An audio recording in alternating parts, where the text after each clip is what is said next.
Hello guys and hello my brother and sister. So here we are going to study very first chapter of class 10. The chapter name is life process. So in this video we are going to cover all the pure NCERT notes. मतलब कि NCERT में आपका जितना भी content दिया हुआ है और इससे रिलेटेड जितना भी कंटेंट दिया हुआ है मैंने सारा इससे इस आपको जितना मैं पढ़ाने जा रहा हूँ सारा मैं कवर करूँगा।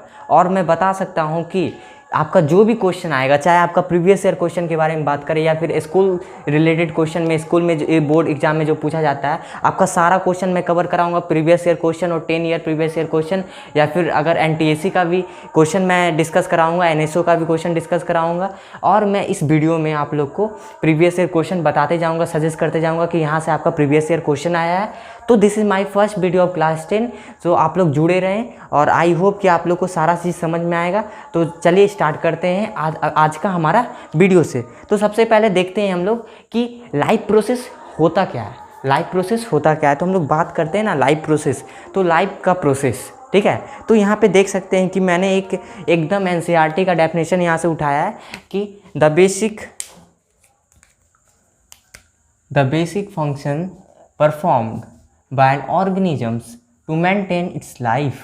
मतलब कि लाइफ को मेंटेन करने के लिए सारे लिविंग ऑर्गेनिजम्स को ना कुछ बेसिक फंक्शन परफॉर्म करने पड़ते हैं, तभी वो क्या है ना लाइफ को मेंटेन कर पाएगा।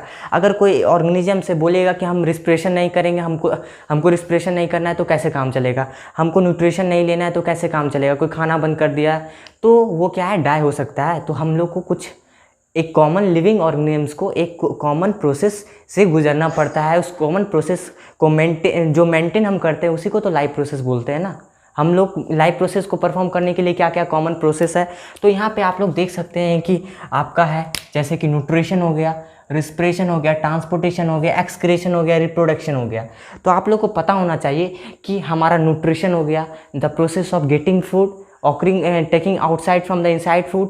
और मेरा रिस्पिरेशन हो गया जिसमें क्या होता है मेरा ऑक्सीजन कंबाइन करता है मेरा फूड से। और मेरा अगर बात करेंगे ट्रांसपोर्टेशन हो गया तो ट्रांसपोर्टेशन हो रहा है मेरा सब्सटेंसेस का बॉडी में, उसको वो भी ज़रूरत है एक्सक्रीशन। अब जो वेस्ट मटेरियल हो गया, जो अनडाइजेस्टेड फूड हो गया, उसका ट्रांसपोर्टेशन।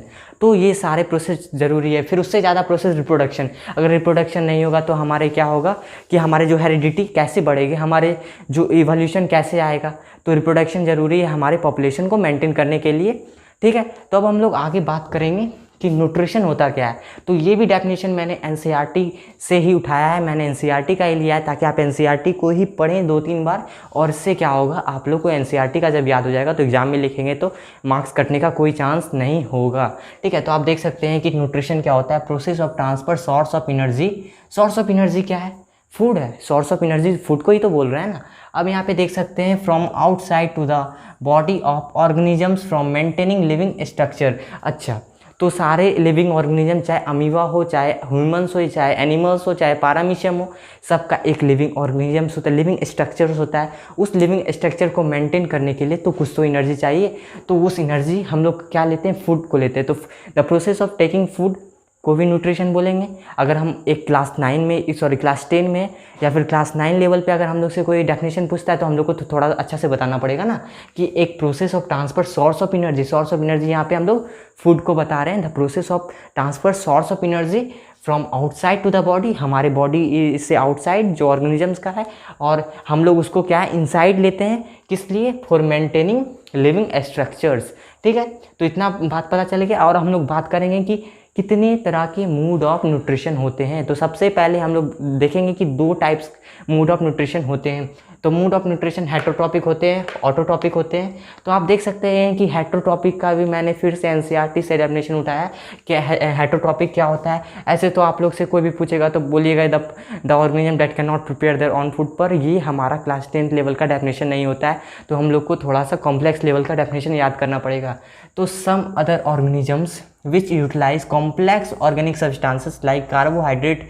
जैसे कि आप देख सकते हैं कि कॉम्प्लेक्स ऑर्गेनिक सब्सटेंसेस में क्या क्या है आपका, कार्बोहाइड्रेट आ गया, फैट्स आ गया, प्रोटीन्स आ गए, ETC, ठीक है। ये सारे मेरा क्या हो गए, ये सारे मेरा कॉम्प्लेक्स ऑर्गेनिक सब्सटेंसेस है। That have to broken down into, इसको क्या होता है ब्रोकन डाउन होता है मेरा सिंपलर वंस में before using them for growth and maintenance. ठीक है, पहले हमारे बॉडी को ग्रोथ एंड मेंटेनेंस होने से पहले उसको क्या होना पड़ता है, हमारे सारे कॉम्प्लेक्स ऑर्गेनिक सब्सटेंसेस को, चाहे वो कार्बोहाइड्रेट्स हो, फैट्स हो, प्रोटीन हो, हम लोग को क्या क्या चाहिए, हम लोग का जो फूड कंपोनेंट्स होता है क्या क्या होता है, कार्बोहाइड्रेट होता है, फैट्स होता है, प्रोटीन होता है, विटामिन होता है, वाटर एंड मिनरल्स होते हैं, इतने तो होते हैं। तो इतना जो होता है ये मेरे सारे कॉम्प्लेक्स ऑर्गेनिक सब्सटेंसेस है जो हम लोग को फूड से मिलते हैं। और ये प्रोटीन, फैट्स, विटामिन सब के अपने अपने स्पेशलाइज ऑर्गन्स होते हैं। कॉम्प्लेक्स बॉडी का बात किया जाए तो उसमें सब एब्जॉर्ब होते हैं। अब हम वहाँ नहीं जा रहे हैं कि किस किस चीज़ से क्या एब्जॉर्ब होता है, हम लोग पहले बात करेंगे मोड ऑफ न्यूट्रिशन में बात कर रहे थे हेटरोट्रोपस के बारे में, कि हेटरोट्रोपस में क्या होता है, जो ऑर्गेनिक सब्सटेंसेस होते हैं हमारे, जैसे कि सम ऑर्गेनिक सब्सटेंसेस जैसे हमारा हो गया फैट्स, प्रोटीन, विटामिन और मेरा मिनरल्स, ये सब क्या होता है हमारे पहले तो ये कॉम्प्लेक्स होते हैं, ये सिंपलर में टूटते हैं, उसके बाद हमारे बॉडी में एब्जॉर्ब होते हैं ताकि मेरा ग्रोथ और मेंटेनेंस हो सके। तो आप लोग यहाँ देख सकते हैं कि हम लोग हेटरोट्रॉपिक में कौन कौन आता है, अमीबा, ह्यूमंस, एनिमल्स। तो आपको पता है कि यूनिसेलुलर में अमीबा, ह्यूमंस मेरा मल्टीसेलुलर में, तो आप देख सकते हैं कि हेटरोट्रोपस में अमीबा भी आता है। ठीक है, अब बात करेंगे ऑटोट्रॉपिक मोड ऑफ न्यूट्रिशन के बारे में। तो आप यहाँ पे देख सकते हैं कि कुछ ऑर्गेनिजम्स क्या होते हैं ना, some organisms use simple food material obtained from inorganic substance, inorganic sources। inorganic sources में कौन कौन आ गया मेरा, कार्बन डाइऑक्साइड आ गया, वाटर आ गया।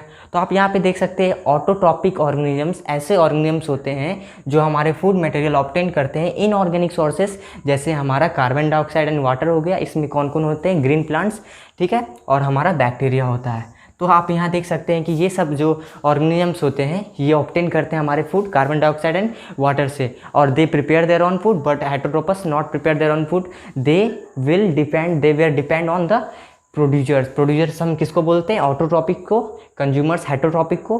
तो ये सब तो इजी पॉइंट्स है, आप लोग कवर कर सकते हैं। अब यहाँ पे बात करेंगे हम लोग, हेटरोट्रॉपिक को 3 पार्ट्स में बांटा गया है, हमारा सेप्रोट्रॉपिक और यहाँ पैरासाइटिक एंड होलोजोइक। तो आप सेप्रोट्रॉपिक का बात कर लेते हैं सबसे पहले। तो सेप्रोट्रॉपिक का बात करने से पहले यहाँ देख सकते हैं कि सेप्रोट्रॉपिक ऐसे लिविंग ऑर्गेनिजम्स होते हैं ना जो हमारे न्यूट्रिशन ड्राइव करते हैं फ्रॉम डेड और डेकिंग ऑर्गेनिक मैटर। तो हमारे जो सेप्रोट्रॉपिक होते हैं ना वो हमारे ऑर्गेनिज्म, सॉरी यहाँ पे क्रॉस हम कर दिए हैं, तो यहाँ पे आप देख सकते हैं कि from dead and decking organic matter से करते हैं डिराइव। पैरासाइटिक ऐसे ऑर्गेनिजम्स होते हैं, आप यहाँ पे समझ गए होंगे, dead and decking organic matter मतलब कि जो हमारा बायोडिग्रेडेबल जितने भी हमारे वेस्टेज हैं उससे क्या करते हैं, हमारे क्या है न्यूट्रिशन डिराइव करते हैं। एग्जांपल मशरूम्स हो गया हमारा, मशरूम जो आप लोग क्या है ना घर में भी यूज करते हैं कभी कभार वेजिटेबल्स के रूप में, तो मशरूम्स भी हमारा क्या है सेप्रोट्रॉपिक में आ गया। कुछ ऐसे ऑर्गेनिज्म जो डेड एंड डेकिंग से न्यूट्रिशन लेते हैं। पैरासाइटिक का बात करेंगे तो nutrition from other living organisms without killing them. ठीक है, आप यहाँ पे देख सकते हैं कि वो क्या है कि होस्ट बॉडी पे रहते हैं पर बिना उसे मारे उसी से क्या है अपना न्यूट्रिशन डिराइव करते रहते हैं। जैसे कि मेरा फंगी हो गया, बैक्टीरिया हो गया, प्लाज्मोडियम बहुत इंपॉर्टेंट है, इसको याद रखिएगा। और यहाँ पे राउंड वॉर्म्स, ठीक है, तो राउंड वॉर्म्स हो गया। अब हम लोग बात करेंगे होलोजोई के बारे में। पैरासाइटिक जो क्या है हमारा डिराइव करते हैं न्यूट्रिशन किसी other living organisms host organism से। अब बात करेंगे होलोजोई के बारे में। तो होलोजोइक का जैसे हम लोग बात करते हैं तो ये ऐसे ऑर्गेनिजम्स होते हैं ना जो हमारा कॉम्प्लेक्स ऑर्गेनिक फूड मटेरियल हमारे बॉडी में इंजेक्शन के थ्रू लेते हैं, उसको बोलेंगे होलोजोइक। ह्यूमंस, एनिमल, अमीबा भी इसमें आ जाएगा हमारा, जो क्या है इंजेक्शन प्रोसेस। इंजेक्शन क्या है कि हम लोग जो फूड लेते हैं माउथ के थ्रू उसको इंजेक्शन बोलते हैं, ठीक है।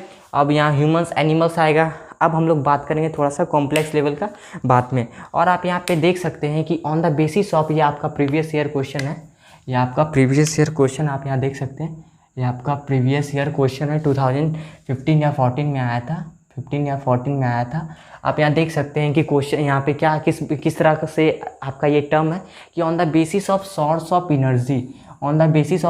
Energy utilise for preparation of food.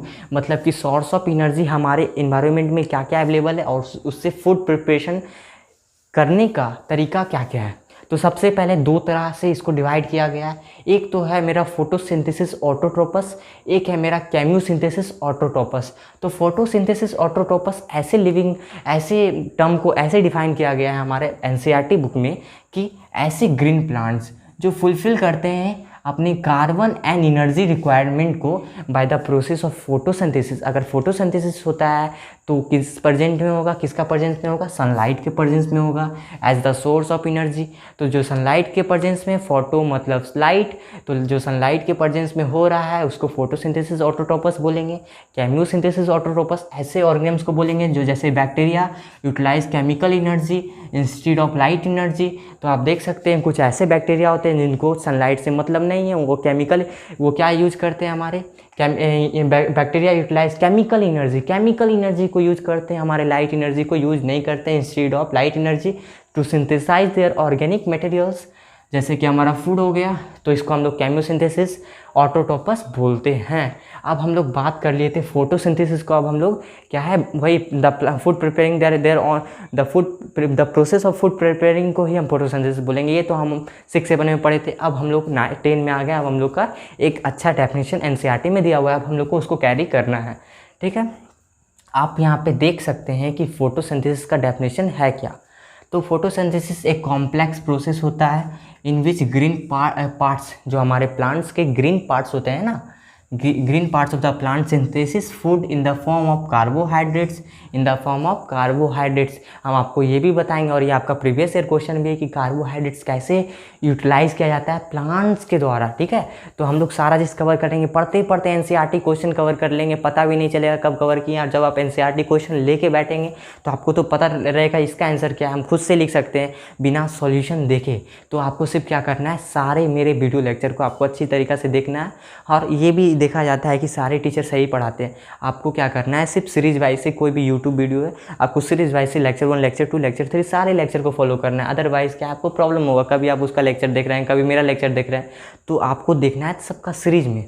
ठीक है, तो यहाँ पे आप देख सकते हैं कि फोटोसिंथेसिस हम लोग क्या बात की, एक कॉम्प्लेक्स प्रोसेस होता है जिसमें ग्रीन प्लांट्स जो हमारा क्या होता है, सिंथेसिस करता है food in the form of carbohydrate, जिसको ग्लूकोज बोलते हैं हम लोग, from carbon dioxide and water in organic substance जो इन्वायरमेंट में प्रेजेंट है, कार्बन डाइऑक्साइड एंड वाटर, उसी से हमारा क्या करता है, फूड प्रिपरेशन किया जाता है in the presence of sunlight and chlorophyll. किसके प्रेजेंस में, सनलाइट एंड क्लोरोफिल के प्रेजेंट में, in the presence of sunlight and chlorophyll, उसके प्रेजेंस में क्या करता है, हमारा फोटोसिंथेसिस करता है। सनलाइट तो प्रेजेंट है हमारे इन्वायरमेंट में, क्लोरोफिल हमारे ग्रीन पिगमेंट जो हमारा क्या है, लिप्स में प्रेजेंट होता है। अब उससे पहले हम लोग फिर से एक प्रीवियस ईयर क्वेश्चन हमारा 2016 में पूछा गया था ये क्वेश्चन कि draw a diagram of cross section of lip. आप यहाँ देख सकते हैं मैंने डायग्राम भी ड्रॉ कर दिया है आपके लिए। इतना ही देर में आपको 3 प्रीवियस ईयर क्वेश्चन और ये चौथा यहाँ पे है उसको भी बताने जाऊँगा मैं, अभी देख लीजिए आप यहाँ पे। तो आप यहाँ पे देख सकते हैं ये आपका क्रॉस सेक्शन ऑफ लिप, ये फिगर और ये फिगर और ये फिगर और ये फिगर को मिला के क्रॉस सेक्शन ऑफ लिप है। ये आपका ओपन स्टोमेटल पोर है, ये क्लोज स्टोमेटल पोर है। आप यहाँ पे देख सकते हैं कि ये आपका जो इसको बोला जाता है मिड रिब, इसको बोला जाता है मिड रिब, ये वाला पोर्शन को बोला जाता है लेमिना, और लिफ ब्लेड इसको वेन बोला जाता है। आप यहाँ पे देख सकते हैं ये अपर एपिडर्मिस है। ठीक है, एपिडर्मिस का क्या फंक्शन होता है आगे डिस्कस करेंगे। और यहाँ पे देख सकते हैं कि आपका ये एपिडर्मिस का है, ये वैक्सी क्यूटिकल। तो आप लोग को बस लिखना है कमेंट बॉक्स में क्यूटिकल का मतलब क्या होता है, ऐसे हम बता देते हैं, फिर भी आप लोग याद रखिए, उसको लिखना ज़रूरी होता है ताकि आप कमेंट में लिखिएगा, कमेंट सेक्शन में, तो आपको हमेशा याद रहेगा। क्यूटिकल एक वाटर प्रूफ लेयर को बोला जाता है, तो आप लोग उसको सर्च करके गूगल में उसके बारे में और जानें और उसके बारे में लिखें। तो आप यहाँ पे देख सकते हैं कि वैक्सी क्यूटिकल बना यहाँ होता है, ये अपर एपिडर्मिस का डायग्राम है, ये गार्ड सेल्स है हमारा। और यहाँ पे देख सकते हैं आप ये ओपन स्टोमेटल पोर है, ये क्लोज स्टोमेटल पोर है, ये हमारा स्टोमेटल पोर है, ये क्लोरोप्लास्ट है मेरा। ठीक है, तो आप यहाँ देख सकते हैं स्टोमेटल पोर, और यहाँ पे मेरा ये जो प्रेजेंट है हमारा डॉट डॉट के पीछे, ये मेरा क्लोरोप्लास्ट है। इसको ओपन स्टोमेटल पोर, इसको क्लोज स्टोमेटल पोर बोलते हैं हम लोग। ये मेरा एयर स्पेसेस है। ठीक है, ये सारा एनसीईआरटी का डायग्राम है, मैंने एनसीईआरटी से ही सारा डायग्राम लिया है क्योंकि वही इंपॉर्टेंट होता है। ठीक है, ये लोअर एपिडर्मिस का डायग्राम है। ठीक है, ये अपर एपिडर्मिस, ये लोअर एपिडर्मिस। अब हम लोग यहाँ पे यहाँ तक में हम लोग 3 प्रीवियस ईयर क्वेश्चन डिस्कस कर लिए। अब हम लोग बात करेंगे फोटोसिंथेसिस के इक्वेशन के बारे में। तो कभी कभार क्या होता है ना कि हमारा फोटोसिंथेसिस के इक्वेशंस से क्वेश्चन आते हैं, तो ये भी हमारा क्वेश्चन बनता है कि फोटोसिंथेसिस को तो आपको लिखना है, तो कोई भी डेफिनेशन लिख सकता है कोई, तो यहाँ पे इक्वेशन याद रखना पड़ेगा ना। तो इसलिए कार्बन डाइऑक्साइड हमारा वाटर से कंबाइन किया, कार्बन डाइऑक्साइड वाटर से कंबाइन किया, वाटर से कंबाइन करेगा तो वो सारे इनऑर्गेनिक सब्सटेंसेस है, तो आप यहाँ पे ऐसे करके इनऑर्गेनिक सब्सटेंसेस भी लिख सकते हैं in the presence of light energy, chlorophyll के प्रेजेंस में। तो ये प्रोसेस का नाम फोटोसिंथेसिस। बनाएगा क्या, यहाँ पे बनाएगा ग्लूकोज, यहाँ पे बनाएगा ग्लूकोज और ऑक्सीजन, ठीक है। तो यहाँ पे ग्लूकोज अपने लिए बनाएगा जिसको कार्बोहाइड्रेट भी बोलते हैं, ठीक है। तो इसको यहाँ पे आप देख सकते हैं इसका रो प्रोडक्ट क्या है, मतलब कि जो मेन प्रोडक्ट CO2 है, वाटर है, लाइट एनर्जी है एंड क्लोरोफिल है। इसका एंड प्रोडक्ट क्या है, फोटोसिंथेसिस हो गया तो ग्लूकोज है, कार्बोहाइड्रेट्स है, ऑक्सीजन है, ठीक है। इसका एंड प्रोडक्ट ग्लूकोज, कार्बोहाइड्रेट जिसको हम कार्बोहाइड्रेट बोलते हैं, ठीक है, ग्लूकोज, और यहाँ पे oxygen, raw product CO2, water, light energy and chlorophyll. अब हम लोग बात करने वाले हैं आपका एंड प्रोडक्ट हो गया। अब previous year question, very important question है हमारा, ये 2017 में पूछा गया था, ठीक है। प्रीवियस ईयर क्वेश्चन ये मेरा है कि कार्बोहाइड्रेट कैसे प्लांट यूटिलाइज करते हैं, तो समझना है ध्यान से कैसे यूटिलाइज करते हैं, ये बहुत इंपॉर्टेंट क्वेश्चन है। तो carbohydrate utilize in plants for providing energy, ये तो सबको पता है कि कार्बोहाइड्रेट यूज़ करेगा प्लांट्स एनर्जी प्रोवाइड करने के लिए, ठीक है। एक लाइन हो गया।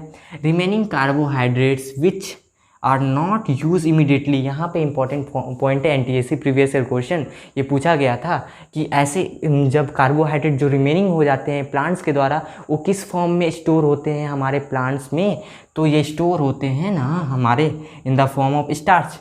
तो जो भी कार्बोहाइड्रेट्स हमारे लेफ्ट हो जाते हैं, लेफ्ट मतलब कि जो बॉडी में बनते हैं, कुछ ऐसे भी कार्बोहाइड्रेट्स इतना कुछ तो रिमेनिंग बचते होंगे ना, तो वो हमारे स्टार्च के रूप में स्टोर हो जाते हैं प्लांट बॉडी में, ठीक है। That serve as the internal energy reserves and is use by the plant whenever is required. और वो जो होता है ना हमारा, जो स्टार्च के रूप में बन जाता है ना, वो जब भी बॉडी को ज़रूरत होता है वो उसका यूज होता है। तो आई होप कि इतना में आप लोगों को सब समझ में आया था। अब हम हट रहे हैं, आप स्क्रीनशॉट यहाँ से ले लें। अब हम लोग डिस्कस करेंगे events of photosynthesis. Events of photosynthesis क्या क्या होता है, आराम से इसको देखें समझें क्या होता है। तो सबसे पहले देखते हैं कि इसमें क्या क्या प्रोसेस होता है। Absorption of light energy by chlorophyll, मतलब कि लाइट एनर्जी का एब्जॉर्प्शन होता है हमारे क्लोरोफिल, जो ग्रीन पिगमेंट प्रेजेंट होता है लीफ में। कन्वर्जन ऑफ लाइट एनर्जी, अब एब्जॉर्प्शन हो गया लाइट एनर्जी का, अब क्या होगा अब इसका क्या होगा, कन्वर्जन होगा, लाइट एनर्जी का कन्वर्जन होगा हमारे केमिकल एनर्जी में। And splitting water molecules, H2O का स्प्लिटिंग होता है हमारे हाइड्रोजन एंड ऑक्सीजन में। और यहाँ पे आप लोग को बोले carbon dioxide and water combination होता है फोटोसिंथेसिस में, तो यहाँ पे आप देख सकते हैं कि कार्बन डाइऑक्साइड का रिडक्शन हो रहा है किसमें, कार्बोहाइड्रेट में, एक ग्लूकोज के फॉर्म में। आपको समझ में आ गया होगा इतना। अब देखते हैं एक आपका फैक्चुअल क्वेश्चन जो हमारा आता है, एग्जाम्पलर का क्वेश्चन से उठाया गया ये क्वेश्चन। आप देख सकते हैं कि डेजर्ट प्लांट कैसे अपना एनर्जी रिक्वायरमेंट को फुलफिल करता है। तो ये बहुत इंपॉर्टेंट क्वेश्चन है, आप इसको देख सकते हैं, ठीक है। तो यहाँ पे देख सकते हैं, ये आपका NCERT में ही दिया हुआ है। Desert plant fulfil their energy requirement by take up carbon dioxide, ठीक है, एट नाइट। यहाँ पे समझना है कि नाइट के समय में क्या लिया, वो कार्बन डाइऑक्साइड ले लिया एंड प्रिपेयर इंटरमीडिएट कंपाउंड, मतलब कि जितना भी उसको बनाने, जितना भी सिंथेसिस करने का ज़रूरत है उसको कार्बन डाइऑक्साइड लिया नाइट में, और उसी से क्या है सिंथेसिस कर लिया intermediate compound. The intermediate compound is acted upon the energy absorb during the day bye chlorophyll. अब यहाँ पे क्या है, सनलाइट कब प्रेजेंट होगा, डे के समय में। क्लोरोफिल कब एब्जॉर्ब करेगा, डे के समय में। तो इंटरमीडिएट कंपाउंड जो नाइट में प्रिपेयर्ड हुआ वो डे के समय में क्या होगा, हमारा एब्जॉर्ब होगा। यही प्रोसेस है हमारा डेजर्ट प्लांट में। आपको NCERT में आपको अगर क्वेश्चन आता है बोर्ड में या फिर कोई भी आपका स्कूल लेवल का एग्जाम में कि how desert plant fulfil their energy requirement, तो आपको क्या लिखना है, सबसे पहला की पॉइंट क्या रखना है, नाइट के समय में इंटरमीडिएट कंपाउंड बनाता है वो कार्बन डाइऑक्साइड को लेकर।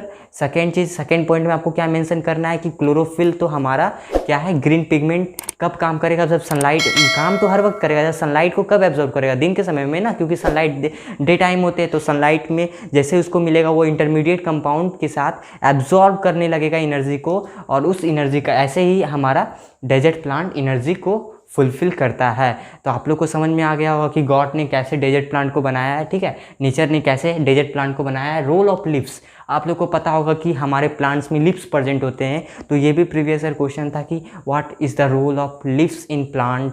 तो पहले तो सोच में पड़ जाएंगे क्या है लिप्स का रोल। ऐसा तो कभी कोई टॉपिक में हमको नहीं दिया है एनसीईआरटी की, रोल ऑफ लिप्स लिख दिया है, पर आपको टॉपिक खुद से बनाना पड़ेगा। एनसीईआरटी रीड करने के बाद खुद से टॉपिक बनाना पड़ेगा, पर आपको तो कुछ करना नहीं है, आपको सिर्फ वीडियो में जो हम नोट्स प्रोवाइड करेंगे आपको वो लिखना है। अगर आपको पसंद नहीं आए तो आप मेरा पढ़ाने के बाद बुक रीड करें, दोनों मिला के नोट्स बनाएं, that is a better notes, ठीक है। और जिसको लगता है कि मेरा नोट्स ठीक है तो आप करें, हम तो आपको बार बार बोल रहे हैं ये प्योर एनसीईआरटी नोट्स है। रोल ऑफ लिप्स, तो leaves are the major photosynthesis organ of the plant. Photosynthesis करने के लिए लिप्स सबसे मेजर पार्ट्स होता है प्लांट के लिए। They have a large surface area for vascular. Vascular मतलब क्या होता है कमेंट बॉक्स में लिखिएगा, हम अभी भी बता देते हैं। वैस्कुलर मतलब ट्रांसपोर्टिंग बोलता है, वैस्कुलर टिश्यू मतलब ट्रांसपोर्टिंग टिश्यू। कौन कौन वैस्कुलर टिश्यू होते हैं प्लांट में कमेंट सेक्शन में लिखना है, इसको हम पार्ट 2 में बताएंगे कौन कौन होते हैं, ठीक है। तो vascular supply and apparatus for gases exchange, तो यहाँ पे गैसेस एक्सचेंज का भी प्लेसेस होता है और ट्रांसपोर्टिंग सिस्टम का भी फैसिलिटी दिया गया है हमारे मतलब लिप्स के through. They have a large surface area, lips में तो लार्ज सरफेस एरिया होता है। एंड वैस्कुलर सप्लाई मतलब ट्रांसपोर्टिंग टिश्यू का सप्लाई होता है। तो कमेंट सेक्शन में होमवर्क है कि लिखना है कौन कौन हमारे वैस्कुलर टिश्यू होते हैं, ठीक है। तो ये बहुत ईजी है, आप लोग पढ़े होंगे। एक्स और वाई से, एक्स और पी से फर्स्ट लेटर एक्स से और पी से फर्स्ट लेटर स्टार्ट होता है, और उसके फंक्शन को भी कमेंट सेक्शन में 1-2 वर्ड में लिख दीजिएगा। वो ग्रीन डॉट्स को कंटेन करता है, जिसको हम सेल ऑर्गेनेल्स बोलते हैं, क्लोरोप्लास्ट, ठीक है। तो आप हम लोग को एक होमवर्क और आपका रहा कि ऐसा कौन सा सेल ऑर्गेनेल्स है सिर्फ प्लांट्स में पाया जाता है जिसमें क्रोमोप्लास्ट, लिकोप्लास्ट एंड क्लोरोप्लास्ट होता है। ऐसा कौन सा हमारा सेल ऑर्गेनेल्स है? प्लास्टिड्स है, आप उसको कमेंट बॉक्स में लिखें। प्लास्टिड्स एक सेल ऑर्गेनेल्स है जो हमारा जिसमें क्रोमो, लिको एंड क्लोरो पाया जाता है। तो आप यहाँ देख सकते हैं क्लोरोप्लास्ट का क्या फंक्शन है। तो साइट ऑफ फोटोसिंथेसिस यहाँ आप देख सकते हैं कि क्लोरोप्लास्ट का क्या काम है। यही तो मेन पार्ट है ना फोटोसिंथेसिस का, क्योंकि ये क्या करता है एनर्जी को ट्रैप करता है, सनलाइट को ट्रैप करता है। They contain chlorophyll, chloroplast contain chlorophyll.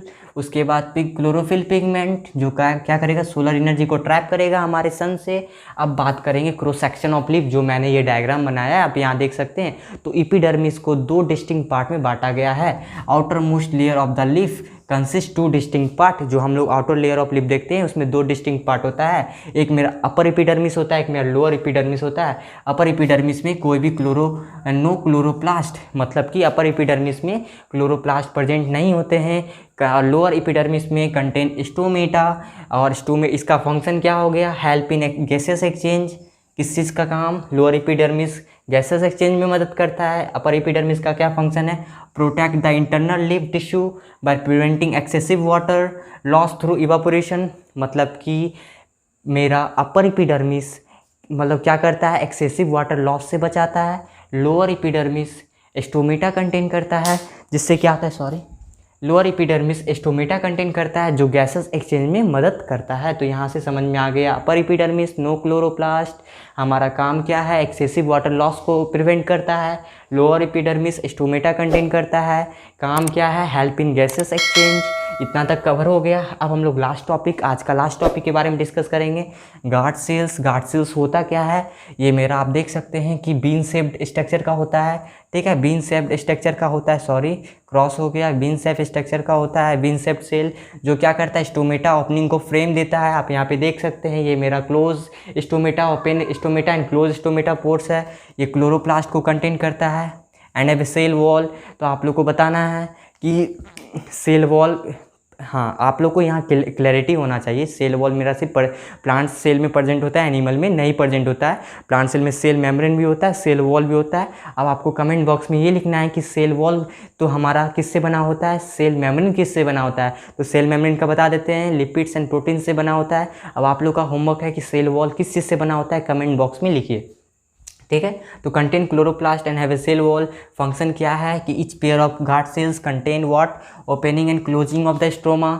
हर एक गार्ड सेल्स में क्या होता है, opening and closing of stoma contain करता है, opening and closing of stoma contain करता है। अब उसके बाद क्या है, हर एक pair of guard cells control the, किसको कंट्रोल करेगा, ओपनिंग, कैसे कब ओपन होना है कब क्लोज होना है, इस पे भी क्वेश्चन आता है, इस पे हम लोग आगे डिस्कस करेंगे।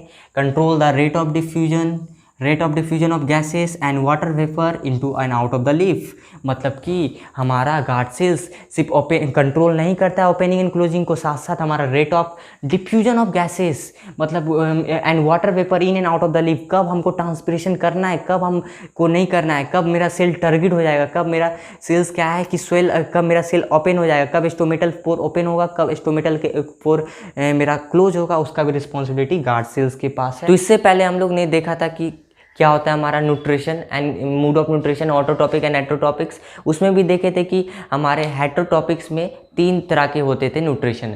एक तो मेरा होते थे होलोजोइक, एक मेरा होते थे सेप्रोट्रॉपिक जिसको सेप्रोफाइटिक भी बोलते हैं, और एक मेरा होते थे पैरासाइटिक। तो जब भी हम होलोजोइक का बात करते हैं तो उसमें क्या होता है, इंजेक्शन के थ्रू हम लोग फूड लेते हैं, कॉम्प्लेक्स फूड सिमिलर में चेंज होता है। एग्जाम्पल अमीबा, काव, और अमीबा क्या है मेरा यहाँ पे यूनिसेलुलर है, इसलिए यहाँ पे क्या है कॉम्प्लेक्स प्रोसेस नहीं होता है। काव मेरा क्या है एनिमल्स में आ गया, goat, dog, cat, humans, wings, ये सब सारा मेरा होलोजोइक हो गया। ये they are taking by the process of ingestion. और यहाँ पे सेप्रोट्रॉपिक में क्या होता है जिसको सेप्रोफाइटिक हम लोग बोलते हैं कि हमारा dead and decking organic matter से न्यूट्रिशन डिराइव किया जाता है। एग्जाम्पल में बात करेंगे हम लोग फंगी का, bread, moulds, mushroom, east and bacteria. Parasitic का बात करेंगे तो पैरासाइटिक आर दोज ऑर्गेनिजम्स जो क्या होता है दूसरे ऑर्गेनिजम्स पे के बॉडी के अंदर रह के उसी का न्यूट्रिशन लेते हैं बिना उसको किल किए, ठीक है। तो इसका एग्जांपल हो गया प्लाज्मोडियम, याद रखिएगा अच्छा से, ये क्या होता है इंपॉर्टेंट टर्म है प्लाज्मोडियम। प्लाज्मोडियम जो होता है ना हमारा इम्पॉर्टेंट है। और टिक्स, लीच और टैप बॉम्ब और फ्लैट बॉम्ब, और ये मेरा प्लांट्स लाइक ये कमेंट बॉक्स सेक्शन में लिखिएगा कि प्लाज्मोडियम किस टाइप का और माइक्रो ऑर्गेनिम्स में आता है और ये किस डिजीज़ का माइक्रो ऑर्गेनिम्स है। अदरवाइज हम पार्ट 2 में आप लोग को प्लाज्मोडियम के बारे में बताएंगे, ठीक है। अब यहाँ पे हम लोग बात करने वाले हैं, ये मेरा कम्प्लीटली हो गया था कि होलोजोइक हम लोग पढ़ लिए, सेप्रोट्रॉपिक पढ़ लिए, पैरासाइटिक का एग्जाम्पल भी देख लिए, और हम लोग ने अब हम लोग बात करेंगे क्या डिफरेंसेस है मेरा ऑटोटॉपिक एंड हेट्रोटॉपिक में। तो ऑटोटॉपिक का जब भी हम बात करते हैं ना, तो ऑटोटॉपिक आप तो ऐसे अपने मन से 10 भी लिख देंगे, मतलब वो इजी होगा। जो हमारा एनसीईआरटी हम लोग को बताता है एक कॉम्प्लेक्स, एक अच्छा लेवल का डिफरेंसेस, हम लोग को वो ध्यान में रख के हम लोग को वो सारा लिखना है, क्योंकि हम लोग अपने मन से जो लिखते हैं वो सारा फुलफिल नहीं कर पाएगा जो हम लोग को एनसीईआरटी देता है, इसलिए एनसीईआरटी को पढ़ना जरूरी है और वहीं से हम लोग लिए हैं। ऑटोटॉपिक ऑकर इन ग्रीन प्लांट्स से सम बैक्टीरिया, कुछ बैक्टीरिया में होता है हमारा। ऑटोटॉपिक मतलब कि प्लांट्स जिसको जहाँ पे क्लोरोफिल होना चाहिए, जो ग्रीन पिगमेंट के थ्रू, सनलाइट के थ्रू फूड प्रिपेयर करता है। हेट्रोटॉपिक में जो फूड प्रिपेयर नहीं करता है, they are consumers, they are producers. देखते हैं यहाँ पे, तो यहाँ पे देखते हैं ये ऑकर्स होता है मेरा कुछ ग्रीन प्लांट्स में, कुछ बैक्टीरिया में, कुछ प्रोटिस्टा में। अच्छा प्रोटिस्टा क्या है, ये मेरा क्या है आपका आ जाएगा डाइवर्सिटी वाला, जब आप चैप्टर पढ़ते होंगे तो वहाँ पे आप लोग को पढ़ाया जाता है मोनेरा, प्रोटिस्टा, फंगी, फिर एल्गी, ठीक है, उसमें हम लोग पढ़ते हैं, तो उसके बारे में अभी नहीं बात करें। प्रोटिस्टा के अंदर एक ग्रुप है, उसके अंदर भी बहुत सारे माइक्रो ऑर्गेनिम्स आते हैं। Chlorophyll is necessary for trapping solar energy. तो हम लोग को यहाँ समझना होता है कि क्लोरोफिल जो प्रेजेंट होता है मेरा ग्रीन पिगमेंट, जो मेरा क्लोरोप्लास्ट में प्रेजेंट होता है, उसका काम क्या होता है, हमारा क्लोरोप्लास्ट का स्टोमेटा में प्रेजेंट, तो क्लोरोफिल क्या करेगा, सोलर एनर्जी को ट्रैप करेगा। Food is self manufactured using CO2 and water as raw material. तो आप यहाँ पे देख सकते हैं कि क्लोरोफिल अब्सेंट होता है, यहाँ पे कोई ज़रूरी नहीं होता है। यहाँ पे फूड ऑब्टेन होता है डायरेक्टली और इनडायरेक्टली बाय फ्रॉम ऑटोटॉपस। अगर हम बात करेंगे यहाँ पे फूड स्टोरेज का, तो यहाँ पे कोई क्या है ना, खुद से तो प्रिपेयर करता नहीं है, तो वो ऑटोटॉपस पे डिपेंड रहते हैं, तो वो डायरेक्टली या फिर इनडायरेक्टली क्या होते हैं हमारे ऑटोटॉपस से ही फूड कंज्यूम करते हैं। यहाँ पे डाइजेशन ऑफ फूड नहीं रिक्वायर्ड है। और जैसे हम लोग बात किए थे यहाँ सेल्फ मैन्युफैक्चर होता है यूजिंग इनऑर्गेनिक सब्सटेंसेस, जो इन्वायरमेंट में जैसे हमारा CO2 एंड वाटर, उसी से प्लांट क्या है अपना रॉ मटेरियल बना, ये रॉ मटेरियल है, इसी से अपना फूड प्रिपेयर कर लेता है। डाइजेशन ऑफ फूड मेरा ऑटोटॉपिक में रिक्वायर्ड नहीं होता है, क्योंकि यहाँ फूड प्रिपेयर्ड होता है, ठीक है। और यहाँ पे क्या होता है, digestion is required to convert complex organic substances, ताकि कॉम्प्लेक्स ऑर्गेनिक सब्सटेंसेस जो हम लोग खाते हैं वो कॉम्प्लेक्स होता है बॉडी के लेवल पे, और जब हम उसको सिंपलर में बदलना होता है, इसलिए वहाँ पे डाइजेशन का प्रोसेस चाहिए। सिंपलर और सोल्यूबल फॉर्म्स में हम लोग उसको क्या करते हैं, कन्वर्ट कर देते हैं। और यहाँ पे बात करेंगे they are place in the bottom of the food chain as producers. तो आप लोग आवर इन्वायरमेंट चैप्टर में पढ़ेंगे फूड चेन क्या होता है, फूड चेन में कौन सा लेवल में, मीडियम बॉटम में कौन आता है, मीडियम में कौन आता है। पर अभी तो यहाँ से आपको बॉटम पता चल जाएगा, बॉटम में प्रोड्यूसर्स क्या होता है, सारा उसी में डिटेल में। तो यहाँ पे भी समझना है, वहाँ से तो ज़्यादा समझना ही है। तो यहाँ पे आप देख सकते हैं they are place in the bottom of the food chain, मतलब कि फूड चेन का लास्ट में प्रेजेंट होता है जिसको हम प्रोड्यूसर्स बोलते हैं। Example blue plant, blue green algae, cyanobacteria. तो आप लोग को लिखना है कि साइनोबैक्टीरिया, हाँ बता ही देते हैं साइनोबैक्टीरिया क्या होता है। साइनोबैक्टीरिया को हम लोग बात करते हैं नाइट्रोजन फिक्सेशन बैक्टीरिया के नाम से, ठीक है। तो साइनोबैक्टीरिया हो गया, राइजोबियम हो गया, ठीक है। ये दोनों बैक्टीरिया जो होता है ना, वो हमारा क्या होता है, नाइट्रोजन फिक्सेशन करता है हमारे एटमॉस्फेयर में, या फिर बोल सकते हैं कि ये हमारे प्लांट्स को नाइट्राइड्स के फॉर्म में नाइट्रोजन देता है। और नाइट्रोजन बहुत इंपॉर्टेंट होता है प्रोटीन एंड अदर कंपाउंड्स को बनाने के लिए। तो यहाँ से हम लोग को पता चला कि साइनोबैक्टीरिया और राइजोबियम का आप लोग क्या करना है, आप लोग को राइजोबियम एंड साइनोबैक्टीरिया को लिखना है कमेंट सेक्शन में, और लिखना है कि इसका क्या रोल है हमारे इन्वायरमेंट के लिए। तो ये नाइट्रोजन फिक्सेशन में काम करता है। आप लोग क्लास 9 में भी पढ़े होंगे, क्लास 8 में भी पढ़े होंगे। हमारा फूड मैनेजमेंट सोर्सेज का चैप्टर आता है, चैप्टर 1 में इम्प्रूवमेंट ऑफ फूड रिसोर्सेज में, ठीक है। ये क्लास 9 में ऐसे चैप्टर है। और क्लास क्या कहता है, क्लास 8 का फर्स्ट चैप्टर में ही आपको नाइट्रोजन फिक्सेशन पढ़ाया जाता है। तो आप लोग वहाँ से याद कर सकते हैं। साइनोबैक्टीरिया, राइजोबियम बहुत इंपॉर्टेंट, एनटीएससी में भी पूछा जाता है कौन सा इसमें से हमारा नाइट्रोजन फिक्सेशन बैक्टीरिया है। अब बात करेंगे कि हमारा हेट्रोटॉपिक कौन सा लेवल पे है।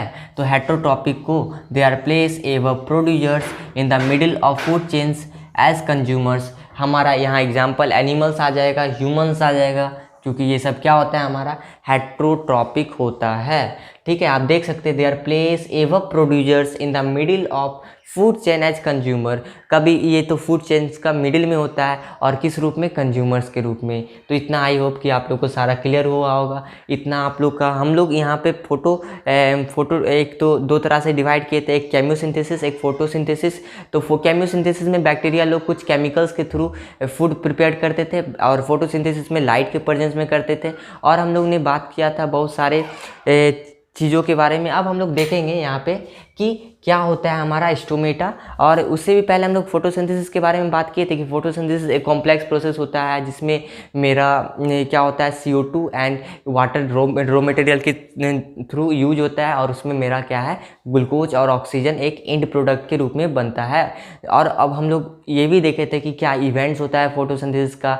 तो पहला इवेंट्स हम लोग ने देखा था कि मेरा absorption of sunlight through chloroplast, ठीक है। और उसके बाद सेकेंड में क्या देखे थे, वो सनलाइट अब क्या है, मेरा क्या है, एब्जॉर्प्शन हो गया। अब उसके बाद वाटर मॉलिक्यूल्स का ब्रेक डाउन हुआ था हाइड्रोजन एंड ऑक्सीजन में। उसके बाद कार्बन डाइऑक्साइड का रिडक्शन हुआ था कार्बोहाइड्रेट में। तो आप लोग यहाँ पे देख सकते हैं कि स्टोमेटा में यहाँ पे ओपन स्टोमेटा हो गया, क्लोज स्टोमेटा हो गया। स्टोमेटा होता क्या है, स्टोमेटा मेरा टाइनी पोर्स होता है, mostly found in the lower epidermis. और मेरा फंक्शन का बात करेंगे तो मेरा क्या करता है, ये allow gases to enter and exit the lip more rapidly between the plant and atmosphere। तो यहाँ पे आप स्टोमेटा पहले लिखे। स्टोमेटा एक टाइनी पोर्स होता है, और tiny pores mostly found in the lower epidermis. तो हम लोग ने फिगर देख लिया था कि lower epidermis and upper epidermis. तो हम लोग देखे थे एपिडर्मिस को दो डिस्टिंक्टली पार्ट में बांटा गया था, lower epidermis, upper epidermis.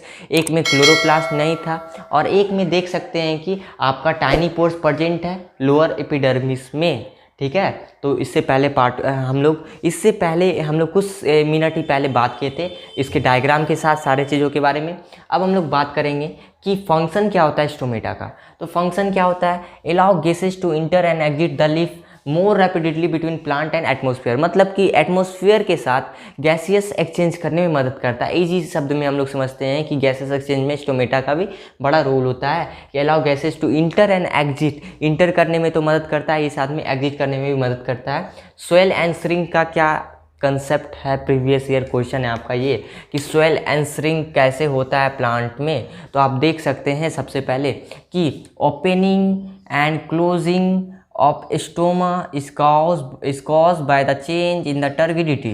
Main key point क्या यहाँ याद रखना है, टर्गिडिटी, मतलब कि चेंज होगा टर्गिडिटी में। वैसे ही मेरा क्या होगा, गार्ड सेल्स का टर्गिडिटी। हम लोग गार्ड सेल्स के बारे में बात किए थे कि बीन शेप्ड सेल्स, जिसमें क्या होता है मेरा ओपनिंग एंड क्लोजिंग को कंट्रोल करता है, ठीक है, तो वही मेरा गार्ड सेल्स होता है। तो चेंज इन टर्गिडिटी, तो मेरा क्या होगा, हमारा सेल श्रिंक होगा, स्वेल होगा। कब होगा देखते हैं, दो केस है, देख सकते हैं आप यहाँ पे दो केस कि व्हेन गार्ड सेल्स, जब गार्ड सेल्स क्या होगा, पानी को ले लेगा, take up water and become turgid. पानी ले लिया, पानी एक तरह से इजी वर्ड में समझते हैं कि हीट, पानी पी लिया या फिर पानी ले लिया, तो क्या हुआ, मेरा स्टोमा ओपन हो गया, पानी तो ड्रिंक हो गया। अब क्या होगा, स्टोमा क्या करेगा, ट्रांसपिरेशन करेगा।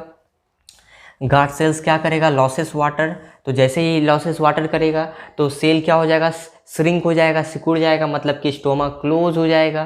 तो ये बहुत ईजी सा है। तो हम लोग यहाँ पे क्या देखें कि हमारे टर्गिडिटी को मेंटेन करने का काम भी किसका होता है, हमारा होता है स्टोमेटा में जो गार्ड सेल्स होते हैं ओपनिंग एंड क्लोजिंग को कंट्रोल करते हैं। क्या होता है इसमें, बेसिकली इसमें यही होता है कि जब मेरा guard cells take up water, then what happen the, जो मेरा क्या होता है यहाँ पे स्टोमा ओपन हो जाता है। स्टोमा क्या होता है, ओपन हो जाता है। जब गार्ड सेल्स क्या होता है कि मेरा वाटर को क्या करता है, ट्रांसपिरेशन कर लेता है, मतलब कि लॉसेस ऑफ वाटर, तो मेरा क्या होता है, स्टोमा लॉसेस, स्टोमा क्या होता है मेरा क्लोज हो जाता है, सेल श्रिंक हो जाता है, सेल सिकुड़ जाता है। तो यहाँ तक आप लोग को समझ में आ गया होगा। अब हम लोग बात करेंगे कि क्या क्या कंडीशन नेसेसरी है फोटोसिंथेसिस के लिए, ठीक है। तो अब देखते हैं कि सबसे पहला कंडीशन नेसेसरी है हमारा सनलाइट का, ठीक है। तो सनलाइट में सबसे पहला है हम लोग का कि सनलाइट और क्लोरोफिल एंड रो मटेरियल, और भी हमारा रो मटेरियल है, उसके ऊपर बात करेंगे। सबसे पहले देखते हैं सनलाइट। तो सनलाइट कैसे अफेक्ट करता है, affect the rate of photosynthesis by its varying intensity, quality and duration. तो सबसे पहला यहाँ पे तीन चीज़ है, यहाँ पे है मेरा उसका वेरिंग होगा इंटेंसिटी में, क्वालिटी में एंड ड्यूरेशन में, मतलब कि कितना टाइम तक मेरा ड्यूरेशन है सनलाइट का, क्या इंटेंसिटी है, क्या क्वालिटी है, उसके बेसिस पे हम लोग डिफाइन करते हैं कि सनलाइट का क्या, मतलब सनलाइट का क्या रोल है। अगर ज़्यादा इंटेंसिटी में होगा तो ज़्यादा फोटोसिंथेसिस, ज़्यादा ड्यूरेशन तक होगा तो ज़्यादा फोटोसिंथेसिस। अब बात करेंगे क्लोरोफिल का, तो ये तो बहुत ईजी है। क्लोरोफिल का क्या काम है, responsibility of trapping solar energy, मतलब कि क्लोरोफिल का ऐसा काम है कि वो हमारा क्लोरोफिल क्या करता है, सोलर एनर्जी को ट्रैप करता है। ये तो पहले भी बताए थे। रो मटेरियल का बात करेंगे कि क्या क्या रो मटेरियल इन्वॉल्व होता है हमारे फोटोसिंथेसिस में, इसको डिटेल में बात करेंगे। तो हम लोग को पता था CO2 था, वाटर था, और ये अदर मटेरियल कहाँ से आ गया देखते हैं अभी। तो ये सारा प्रीवियस ईयर क्वेश्चन में करके पूछ देता है कि what are the raw material required for photosynthesis, explain, ठीक है। तो ये आपका आप देख सकते हैं यहाँ पे आपका CO2 release into atmosphere during respiration. हम लोग रिस्पायर करते हैं, ऑक्सीजन को लेते हैं, CO2 को बाहर निकालते हैं। उसमें क्या होता है कि हमारा and inter through lip through stomata, हमारा जो CO2 होता है ना, वो क्या है कि स्टोमेटा के थ्रू प्लांट्स में जाता है, क्योंकि प्लांट्स को तो हमारा CO2 का ज़रूरत है। Surface of stems, leaves and roots, ये भी गैसेस एक्सचेंज में क्या करता है, इन्वॉल्व होता है। हमारे बहुत ऐसे प्लांट्स के पार्ट्स होते हैं, जैसे स्टीम्स हो गए, लीव्स हो गए, रूट्स हो गए, ये सब भी गैसेस एक्सचेंज में काम करता है। ये सब भी क्या करता है, गैसेस को लेता है। अब यहाँ पे हम लोग देखे थे कि हमारा CO2 अगर एक्वेटिक ऑर्गेनिजम्स होगा तो कैसे लेगा, वो तो पानी में रहता है। तो एक्वेटिक प्लांट्स कैसे लेते हैं, aquatic plant, sorry not organisms, aquatic plant CO2 लेते हैं। हमारा जो CO2 पानी में डिज़ोल्व होता है, उसी से हमारा क्या होता है, हमारा एक्वेटिक प्लांट लेता है क्या, CO2। अब हम लोग बात करेंगे आपका वाटर के बारे में। तो CO2 के बारे में बात कर लिए। सेकेंड मेरा वाटर है। तो वाटर क्या होता है, absorb by roots from the soil and transport upward through xylem, ठीक है। तो आप आपका यहाँ पे कमेंट सेक्शन में होमवर्क रहा कि फूड का ट्रांसपोर्ट कौन करता है। आप लोग कमेंट सेक्शन में मेंशन करें कि फूड का ट्रांसपोर्ट कौन सा टिश्यू करता है। यहाँ से तो पता चल गया कि मेरा वाटर का ट्रांसपोर्ट रूट्स के थ्रू, मतलब सोयल से रूट्स के थ्रू होता है। और वहाँ पे कौन से टिश्यू होते हैं, जाइलम होते हैं, जो अपवर्ड डायरेक्शन में ट्रांसपोर्ट करते हैं। आपको अभी बता देते हैं, जाइलम जो होता है यूनी डायरेक्शनल होता है, पर फ्यूएलम मेरा मल्टी डायरेक्शनल होता है। वो आपको पता चल जाएगा ट्रांसपोर्टेशन पार्ट में, इसका ट्रांसपोर्टेशन पार्ट भी है, ठीक है। वाटर पे हम लोग देखें कि absorb by roots from the soil and transport upward through xylem to the leaves and photosynthesis cell. वहाँ पे क्या होता है, and then to photosynthesis cell, वहाँ पे फोटोसिंथेटिक सेल होते हैं, ठीक है। तो उतना कॉम्प्लेक्स नहीं बनाना है, सीधा समझना वाटर ट्रांसपोर्ट होता है रूट्स के थ्रू, कहाँ से, सोयल से, फिर उसके बाद हमारा प्लांट्स में आता है तो क्या होता है, जाइलम के थ्रू अपवर्ड डायरेक्शन में हमारा फोटोसिंथेसिस सेल के पास पहुंच जाता है, जहाँ पे फोटोसिंथेसिस प्रोसेस स्टार्ट हो रहा है, जहाँ पे फोटोसिंथेसिस हो रहा है वहीं पे पहुंच जाता है। तो यहाँ तक हम लोग बात कर लिए थे। अब ये मेरा एनटीसी प्रीवियस ईयर क्वेश्चन है, फोटोलाइसिस ऑफ वाटर। तो आप यहाँ पे देख सकते हैं कि फोटोलाइसिस ऑफ वाटर होता क्या है। बहुत ईजी सा कंसेप्ट है कि वाटर मोलिक्यूल्स क्या होता है, हाइड्रोजन एंड ऑक्सीजन में टूटता है, उसी को हम लोग टर्म को रख दिए नाम फोटोलाइसिस ऑफ वाटर। अगर आप लोग से कोई डायरेक्ट पूछ लेगा तो आप लोग को कन्फ्यूजन हो जाएगा, पर यहाँ पे जब नॉलेज पता चल जाता है कि बस hydrogen oxygen, breakdown of hydrogen and oxygen को फोटोलाइसिस ऑफ वाटर बोलते हैं, तो सब चीज़ ईजी हो जाता है। तो आपका यही कि 4 एसेसन एंड रीजन टाइप में बना के पूछ लेता है कि water and molecules split in the presence of sunlight. Sunlight के प्रेजेंस में क्या होता है, हमारा वाटर मॉलिक्यूल्स क्या होता है, स्प्लिट आउट हो जाता है हाइड्रोजन एंड ऑक्सीजन में, इसी को हम लोग बोलते हैं फोटोलाइसिस ऑफ वाटर। अगर हम लोग एक चीज़, अब अभी का लास्ट टॉपिक है अदर मटेरियल। रो मटेरियल में हम लोग CO2 के बारे में बात किए, वाटर के बारे में बात किए, अब हम लोग बात करेंगे अदर मटेरियल के बारे में। तो अदर मटेरियल जैसे मेरा नाइट्रोजन हो गया, फास्फोरस हो गया, आयरन हो गया, मैग्नीशियम हो गया, are also required for photosynthesis are taken from the soil. जो मेरा नाइट्रोजन हो जाता है, फास्फोरस होता है, ये सब क्या है, मेरा सोयल में प्रेजेंट होते हैं। तो ये सब हमारे सारे सोयल से लिए जाते हैं आराम से, ठीक है। यहाँ पे देख सकते हैं nitrogen, phosphorus, iron, magnesium also required for photosynthesis, ये सब हमारे रूट्स से रूट्स के द्वारा सोयल के थ्रू ले लिए जाते हैं। अब यहाँ पे बात करेंगे हम लोग नाइट्रोजन, बैक्टीरिया हम बताए थे आपको, साइनोबैक्टीरिया, राइजोबियम। ये बैक्टीरिया क्या करता है, उसको नाइट्राइट्स के फॉर्म में ब्रेक डाउन करता है, एटमॉस्फेयर में नाइट्रोजन फिक्सेशन काम करता है, और किस फॉर्म में प्लांट्स को मिलता है, नाइट्राइट्स के फॉर्म में। और हमारा नाइट्रोजन बहुत इंपॉर्टेंट होता है प्रोटीन सिंथेसिस और बहुत अदर कंपाउंड्स को सिंथेसिस करता है। तो यहाँ पे हम लोग इतना बात कर लिए थे, और इससे हम लोग को पता चल गया कि जो मेरा ये तो पहले भी पता था, जो मेरा यूनिसेलुलर होता है ना, वो मेरा क्या होता है कि मल्टी सेलुलर। दोनों में डिफरेंट डाइजेस्टिव एंजाइम्स होते हैं, दोनों में डिफरेंट डाइजेस्टिव एंजाइम्स होते हैं। यूनिसेलुलर सिंपलर प्रोसेस करता है, जैसे अमीबा हो गया, वो डिफ्यूजन के थ्रू एक्सपेल करता है अपना वेस्ट मटेरियल को एंड अदर वाटर वेस्टेज को। पर अगर हम मल्टी सेलुलर में बात करेंगे तो एक्सपेलिंग या फिर हमारे डाइजेशन के लिए, सबके लिए एक specialised tissue and cell present होते हैं हमारे बॉडी में। आई होप आप लोग को आज का लेक्चर पार्ट 1 आप लोग को सारा चीज़ समझ में आया होगा।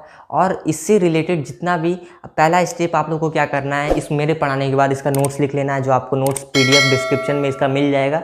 जो मैं लिखा है वही बेस्ट नोट्स। अदरवाइज आप लोग क्या कर सकते हैं, मेरा नोट्स साथ साथ बुक का नोट्स, बुक से खुद से पढ़े या दोनों मिला के खुद से नोट्स बनाए, बेस्ट नोट्स हो जाएगा। उसके बाद आप लोग को क्या करना है, कुछ इनटेक्स्ट क्वेश्चन NCERT में दिए होते हैं उसको करिए। अदरवाइज मैं वीडियो के न्यूट्रिशन जैसे ही खत्म होगा उसे मैं NCERT के जितने भी न्यूट्रिशन से जितने क्वेश्चन है उसको कराऊंगा। और साथ साथ मैं प्रीवियस ईयर क्वेश्चन तो आप लोग को बता रहा हूँ, यहीं पे सजेस्ट कर रहा हूँ कि ये प्रीवियस ईयर क्वेश्चन है। आप लोग को अगर बिलीव नहीं है तो आप लोग मैच कर सकते हैं। और दूसरा बात मैं ये बोलना चाहता हूँ, थोड़ा सा साउंड में प्रॉब्लम होता होगा आप लोग को, यहाँ से बाहर का साउंड आता होगा, तो उसको आप कंप्रोमाइज़ करें, वो धीरे धीरे ख़त्म होते जाएगा। क्योंकि अब क्या है ना कि अगल बगल तो ऐसा माहौल नहीं है कि साउंड नहीं आएगा, तो आप लोग को मेरे साउंड से मतलब रखना है। अगर मेरे साउंड में कोई प्रॉब्लम हुआ तो आप कमेंट सेक्शन में लिखिए, I will surely improve on this. और बात है कि अभी थोड़ा क्वारंटाइन का समय है, तो आप लोग को अगर कोई बोल रहा है कि पढ़ो पढ़ो पढ़ो, तो that means not this is a motivation for study. आप लोग को खुद से पढ़ना है, क्योंकि आप लोग को क्लास में जाके अच्छा परफॉर्मेंस करना है। क्लास में जाके जो नहीं पढ़ा है उसके सामने बैठ के सारा क्वेश्चन का आंसर देना है। सर पढ़ा रहे हैं उससे पहले आपको सब पता होना चाहिए। हाँ, तो उसको जैसे देखने में लगे हाँ ये इसको तो सब समझ में आ रहा है, उसको इसलिए नहीं समझ में आ रहा है क्योंकि उसने क्या है उस टाइम को यूज नहीं किया था। आपने यूज किया है तो दिस इज़ अ टाइम, आप इसको अपॉर्चुनिटी के रूप में देखें। और जिसको हेल्थ इशू है वो तो अपना हेल्थ पे अभी ध्यान दे, और हेल्थ पे तो ध्यान देना बहुत ज़रूरी है। क्योंकि अगर हेल्थ पे कुछ हुआ तो फिर तो घर से तो बाहर निकलना नहीं, आराम से घर में ही सारा आराम से बैठ के पढ़ना है, साथ साथ हेल्थ पे ध्यान देना है। अदरवाइज़ अगर हेल्थ डिस्टर्ब होता है तो आप लोग को पता है कि पढ़ाई वढ़ाई कुछ नहीं समझ में आता है, यहाँ तो हेल्थ कंट्रोल नहीं हो पा रहा है। तो आप लोग को पता है कि कम से कम 30 मिनट्स अपना डेली योगा एंड एक्सरसाइज में दीजिए, ठीक है। तो थैंक यू फॉर वॉचिंग। आप लोग को सारा समझ में आ गया होगा। जो नहीं समझ में आया कमेंट सेक्शन में लिखें, और जो एक्स्ट्रा भी है आप वो भी कमेंट सेक्शन में लिख सकते हैं इस चैप्टर से रिलेटेड। Thank you.